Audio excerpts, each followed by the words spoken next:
Dans cette vidéo,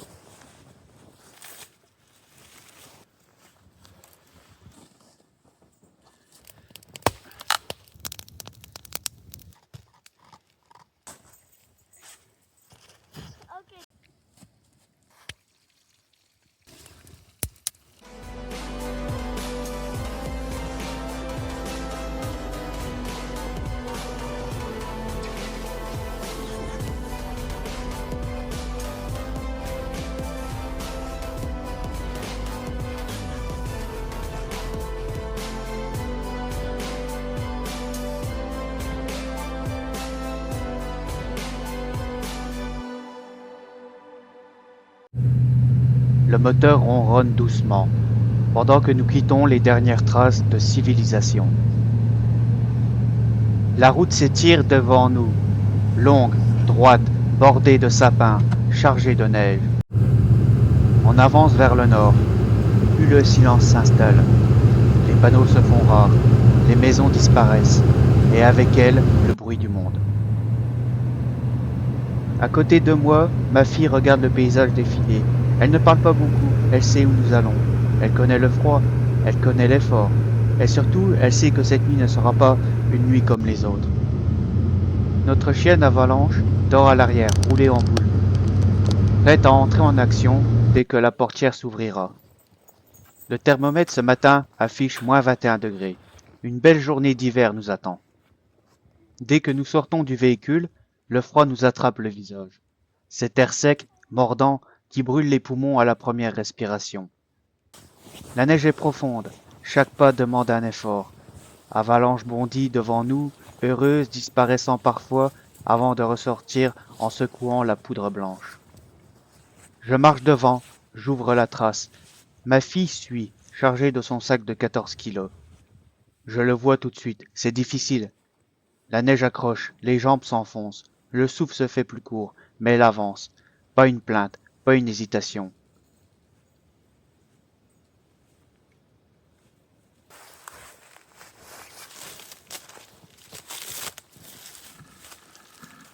Sur le chemin, je m'arrête pour ramasser de l'écorce de bouleau, sèche malgré l'hiver.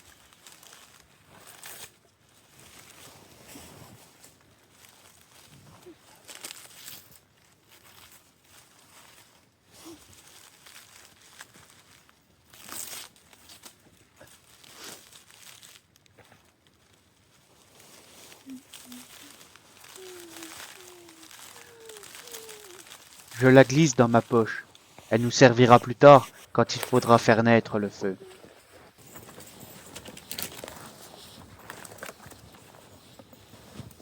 Quelques éclaircies percent les nuages. De minces rayons de soleil viennent frapper la forêt, juste assez pour réchauffer le cœur par le corps. Ma fille a du mal, mais elle n'abandonne pas. Elle est courageuse. Elle sait pourquoi elle est là.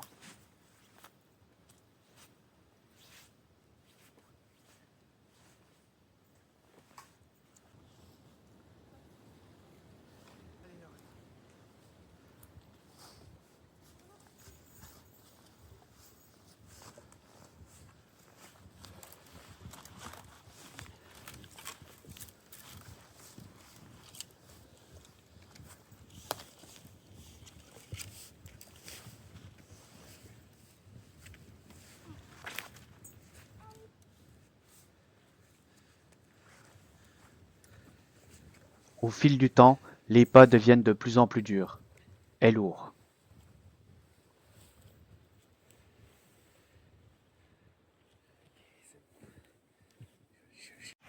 À ce moment, Lorena veut essayer de passer la première, mais c'est très difficile pour elle.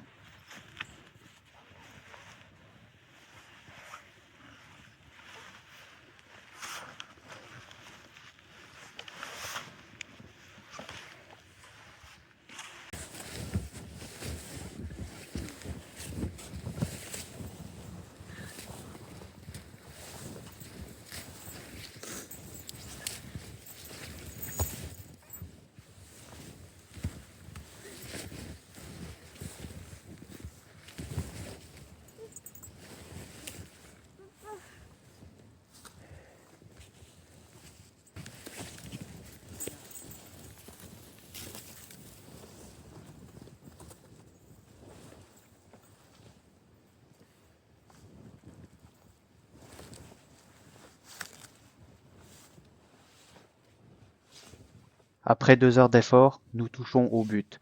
Le spot est juste devant nous.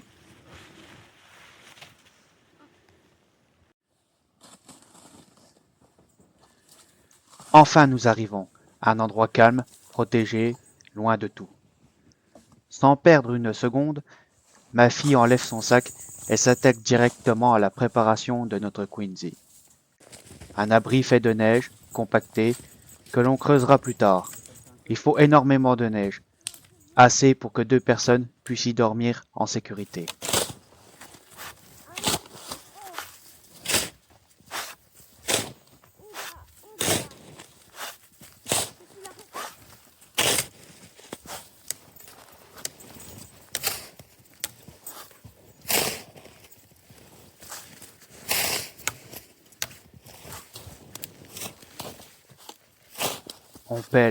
On pèle, on tasse et on compacte, sans arrêt.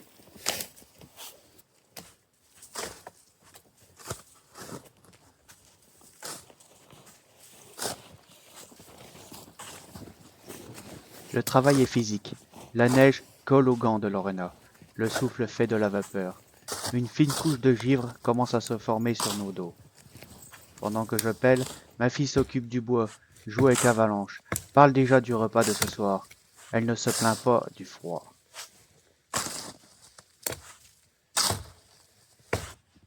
Elle ne demande pas à rentrer. Elle n'aime pas l'échec. Elle va toujours au bout. 3 heures, 3 longues heures à transformer la neige en un abri.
Le feu, c'est elle qui s'en occupe. Lorena aime ça. Elle prépare un fond en bois pour isoler le feu de la neige.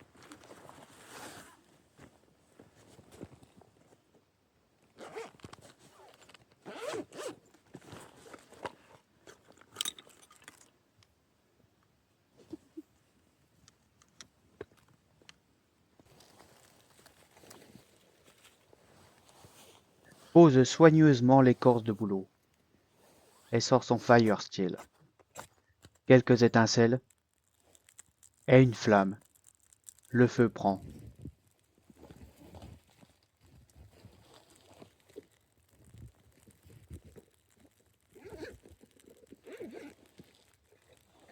Je la regarde faire. Elle est concentrée, précise, douée.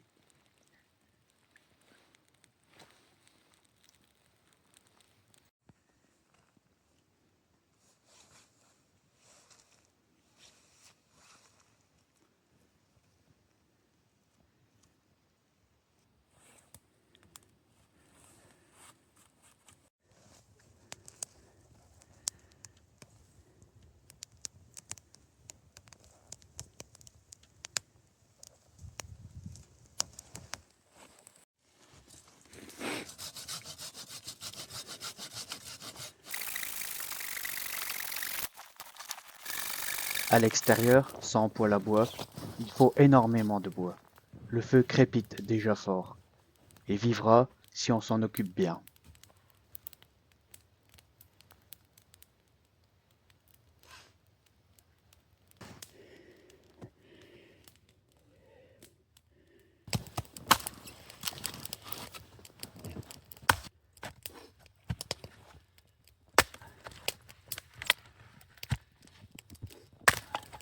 Le feu brûle maintenant correctement.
Je continue à tasser la neige pour durcir le Quincy.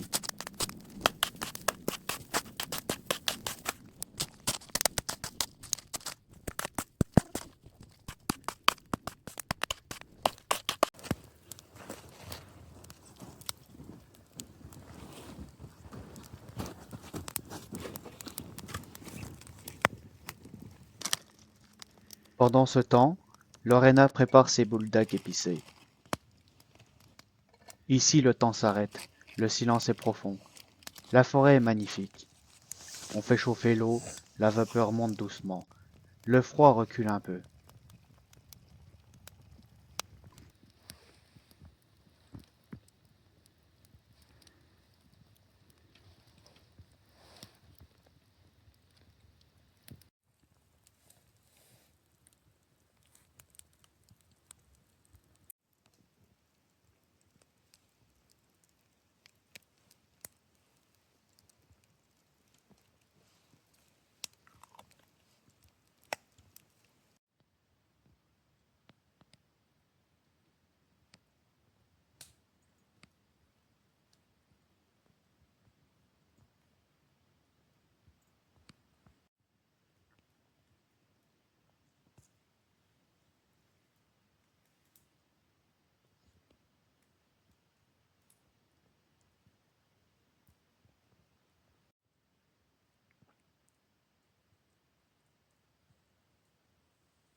Je commence à ouvrir l'intérieur de Quincy. De l'extérieur, il ressemble encore à un simple monticule de neige, mais je sais ce qu'il cache. Des heures d'effort, de pelletage, de tassage. La neige a eu le temps de durcir, de se lier entre elles. Elle est prête. Je m'agenouille et j'attaque doucement, sans précipitation. Chaque geste compte ici. Creuser trop vite, trop large, ce serait prendre un risque inutile. La neige est compacte, mais presque dure comme de la pierre par endroits. La pelle grince légèrement à chaque coup. Mes bras chauffent, mes épaules tirent, mais je continue méthodiquement.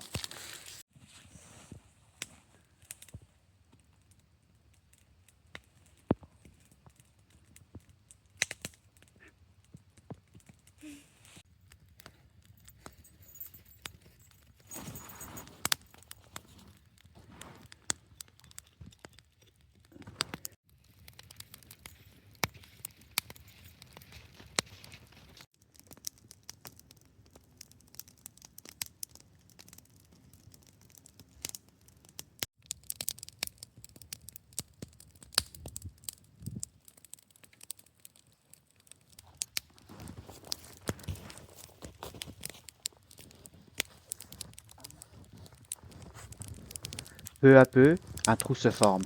L'air froid s'engouffre à l'intérieur, mais très vite, je sens déjà une différence. Même sans feu, l'abri coupe le vent. Le silence devient plus épais, comme étouffé par les murs de neige. Je vérifie régulièrement l'épaisseur du plafond avec un bâton. C'est essentiel. Pas trop mince, pas trop épais non plus. Il faut trouver cet équilibre entre sécurité et isolation. La neige, quand elle est bien travaillée, devient un excellent isolant. C'est contre-intuitif, mais ici, c'est elle qui va nous protéger du froid extrême.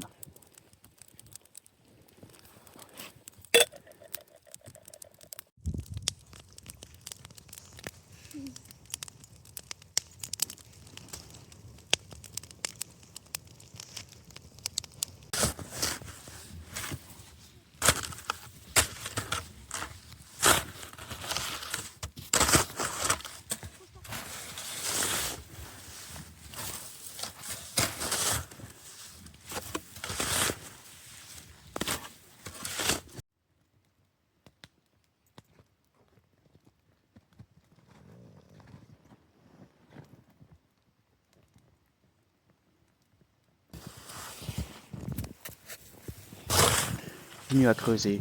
La fatigue commence à se faire sentir. Mes mains sont humides. Le froid essaie de s'infiltrer, mais je garde le rythme. Chaque pelletée rapproche un peu plus notre abri de sa forme finale.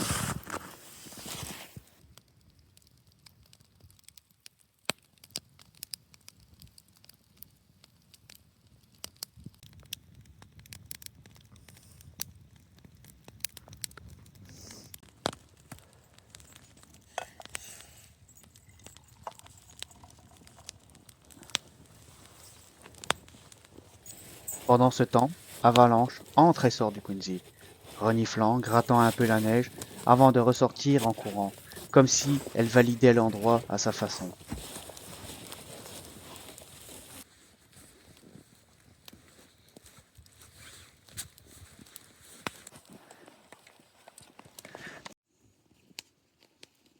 Quand l'espace devient suffisant pour s'asseoir, je m'arrête un instant.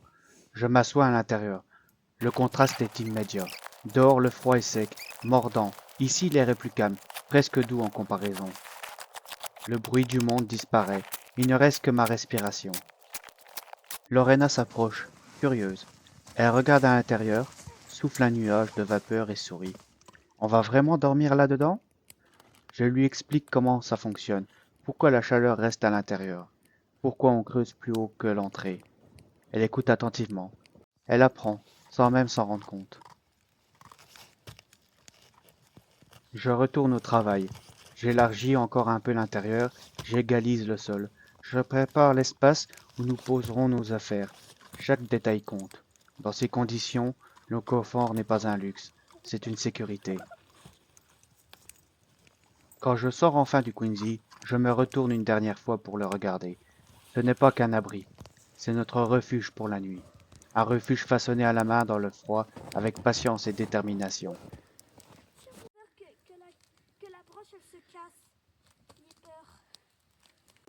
les radars de la survie. Lorena repart jouer avec Avalanche, lui lançant des mottes de neige. Elle rit, elle court, elle tombe parfois, se relève aussitôt. Elle n'est jamais fatiguée. Son énergie semble inépuisable.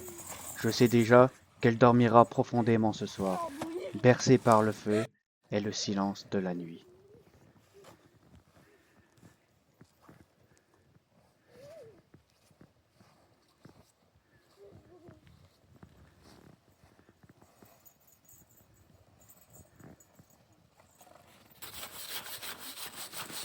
Nous nous remettons au travail pendant que la lumière commence doucement à décliner. Le soleil est déjà bas, et je sais que le froid va encore tomber d'un cran dès qu'il disparaîtra derrière les arbres.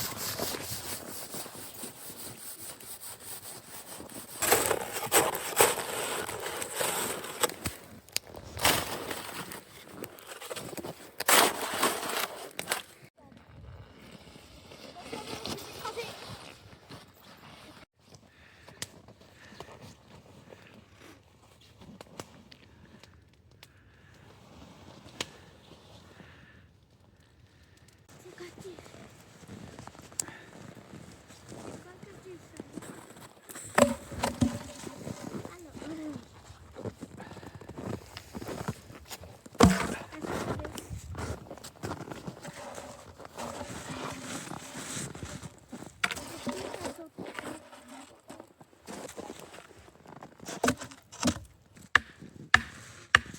Je fabrique un réflecteur en bois, juste devant l'entrée de l'abri. Le feu sera déplacé ici. La chaleur sera renvoyée à l'intérieur. Je lui explique l'idée.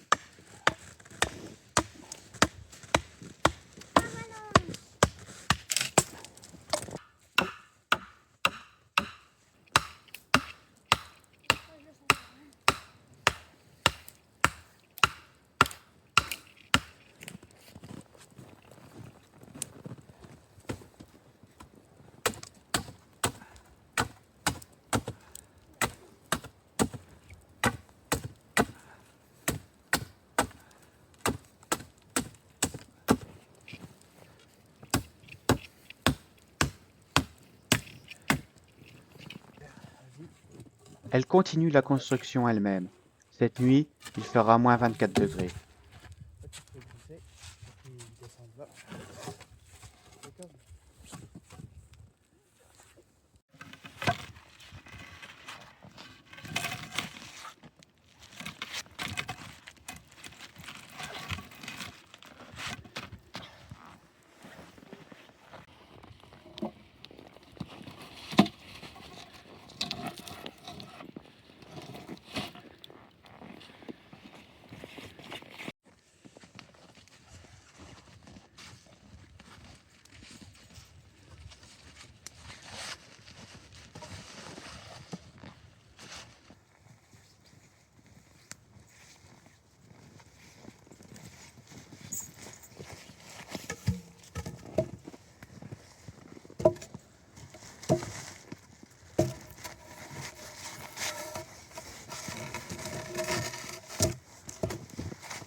Ok.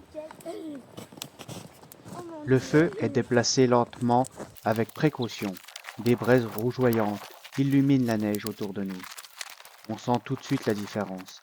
La chaleur rebondit sur le mur de neige et de bois. Elle vient nous frapper le visage. C'est subtil, mais suffisant pour changer l'ambiance.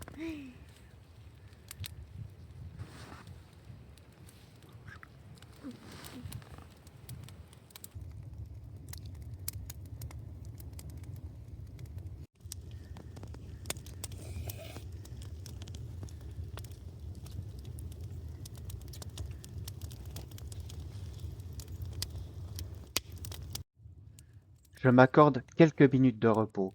Je m'assois à l'intérieur. La chaleur entre correctement maintenant. Elle s'accumule doucement. C'est exactement ce que j'espérais.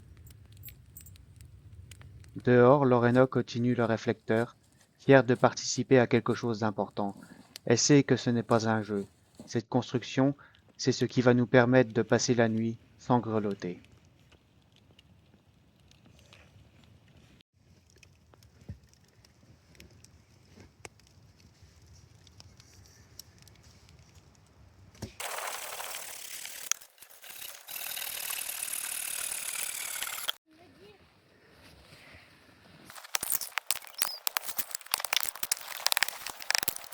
Je ressors pour préparer encore du petit bois.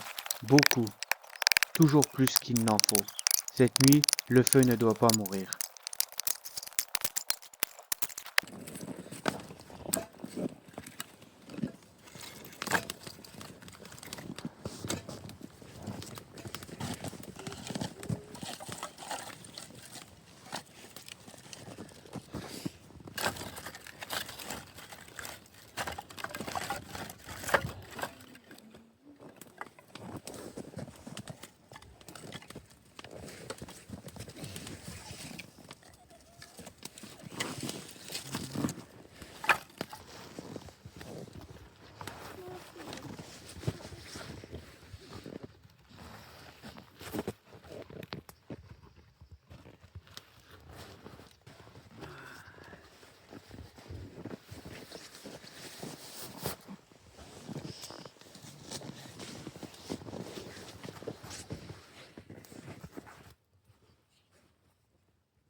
Nos gants sont gelés, difficiles à enfiler, les doigts piquent, le froid est bien là, mais l'essentiel est en place.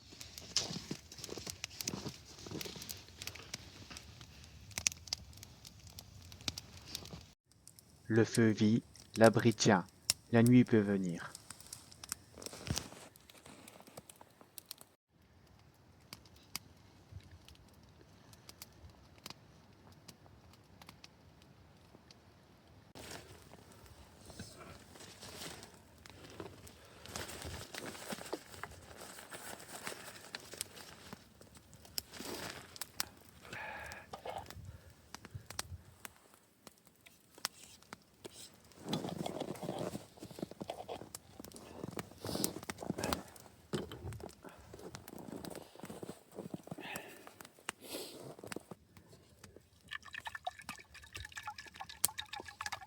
Il est 16 heures. La lumière commence à changer. Elle devient plus bleutée, plus froide, comme si la forêt elle-même se préparait à la nuit. Le soleil ne chauffe plus, il éclaire à peine. Chaque minute qui passe se fait sentir sur la peau. On s'installe près du feu, sans parler tout de suite. Les flammes dansent doucement, projetant des ombres longues sur la neige. Le bois craque, libérant une chaleur irrégulière mais précieuse. On tend les mains, on tourne les gants pour essayer de les sécher un peu, même si l'humidité a déjà commencé à les figer. Lorena sort encore des pâtes. Elle mange lentement, concentrée, comme si chaque bouchée comptait un peu plus ici qu'ailleurs. Le froid ouvre l'appétit, mais fatigue aussi. Je la regarde faire. émitouflé dans ses couches de vêtements, le visage rosé par le froid, les yeux brillants malgré l'effort de la journée. De mon côté, je me suis préparé un petit thé sucré. La vapeur s'élève doucement de la tasse, disparaissant presque aussitôt dans l'air glacé. La première gorgée descend lentement, réchauffant la gorge, puis la poitrine. Ce n'est rien de compliqué, mais ici c'est un vrai luxe.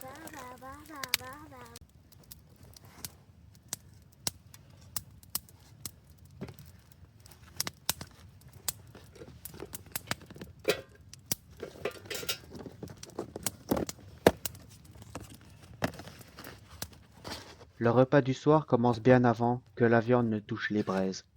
Tout se fait plus lentement maintenant. Les gestes sont précis, économes. La nuit approche, et avec elle, le froid qui s'installe sans demander la permission. Je sors un morceau de viande. Il est gelé par le froid.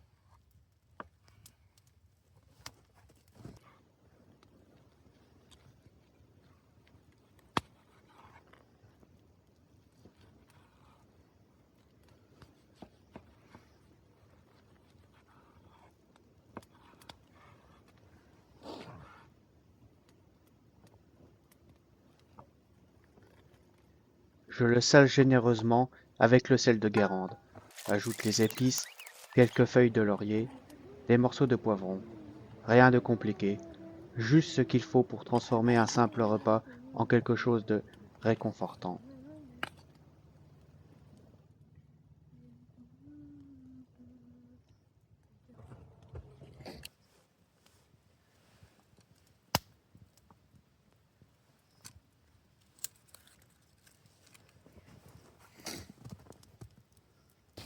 Les braises sont bien rouges. Je déplace légèrement le feu, ajuste le réflecteur. La viande commence à grésiller doucement. Le son est discret, presque timide au début, puis plus franc. Une odeur chaude s'élève, se mélange à celle du bois brûlé. Elle tranche avec l'air glacé et pendant un instant, j'ai l'impression que le froid recule. La nuit tombe vite, trop vite. Le ciel passe du bleu noir en quelques minutes. Les arbres deviennent des silhouettes. Le feu devient notre seul point de repère, notre centre. Tout ce qui compte se passe ici, autour de ces flammes.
M'assois un instant, une petite bière à la main.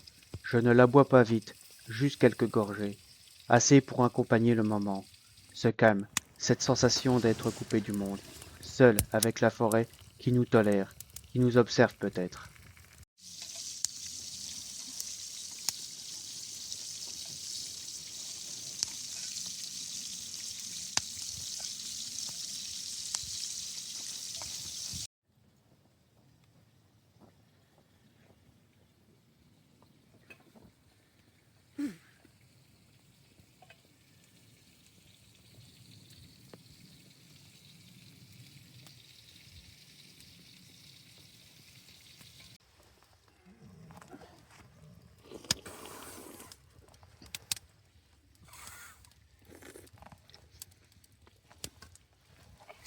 La forêt? Ah non. La nuit.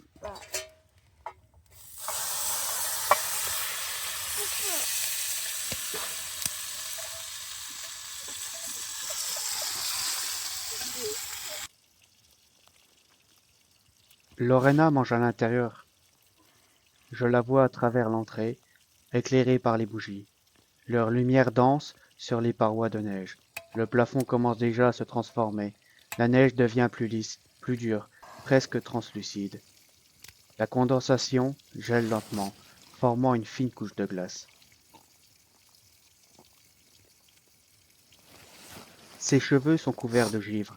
Elle mange tranquillement, concentrée, sans se presser. Ici, personne ne regarde l'heure.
Quand vient mon tour de manger, je m'installe près du feu.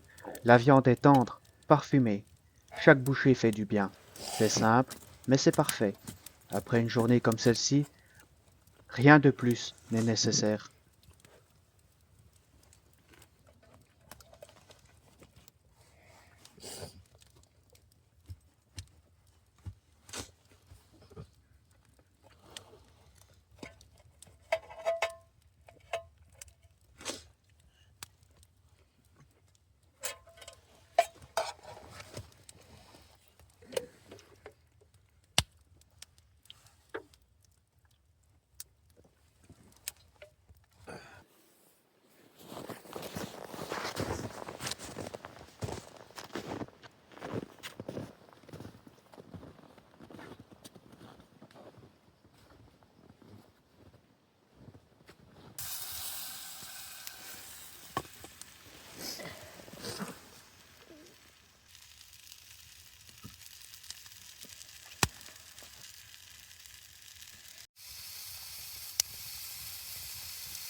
Pour finir, le dessert. Ça sera banane flambée à la Mirabelle vosgienne, venue de France. La flamme jaillit brièvement, éclairant la neige autour de nous. L'odeur sucrée et chaude ramène des souvenirs lointains, d'autres forêts, d'autres moments.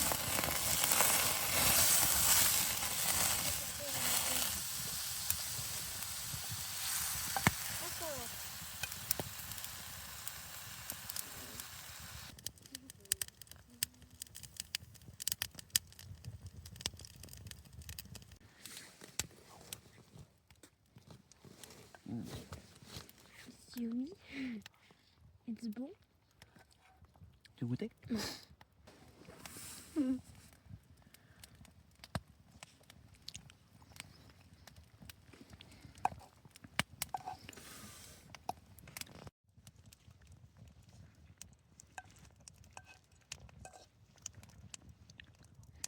Le repas touche à sa fin. Le feu crépite. La nuit est maintenant bien installée.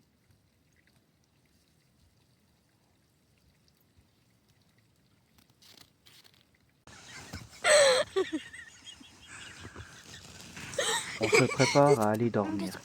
Elle lit un peu, rigole, puis très vite ses yeux se ferment. Laisse-moi tranquille.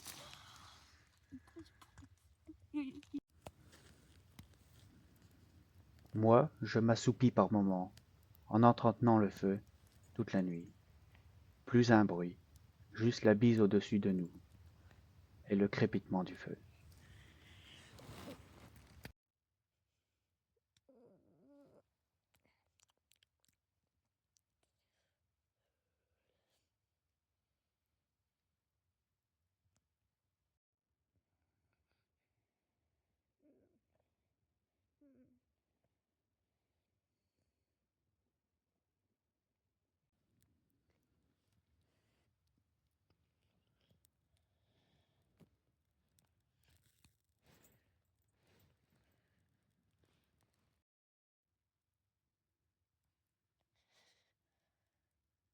Le jour se lève lentement.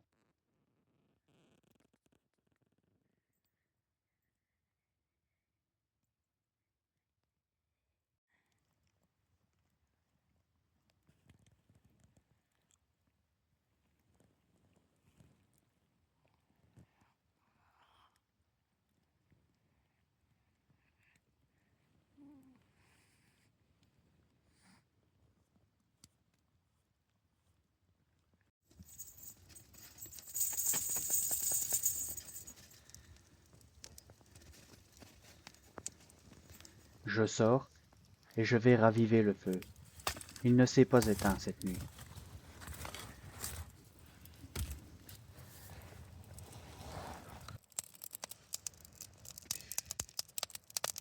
Quelques minutes après moi, Lorena se réveille doucement. Le froid lui mord les orteils. Puis j'entends « Coucou ». Je comprends tout de suite. Elle a besoin d'un bon chocolat chaud.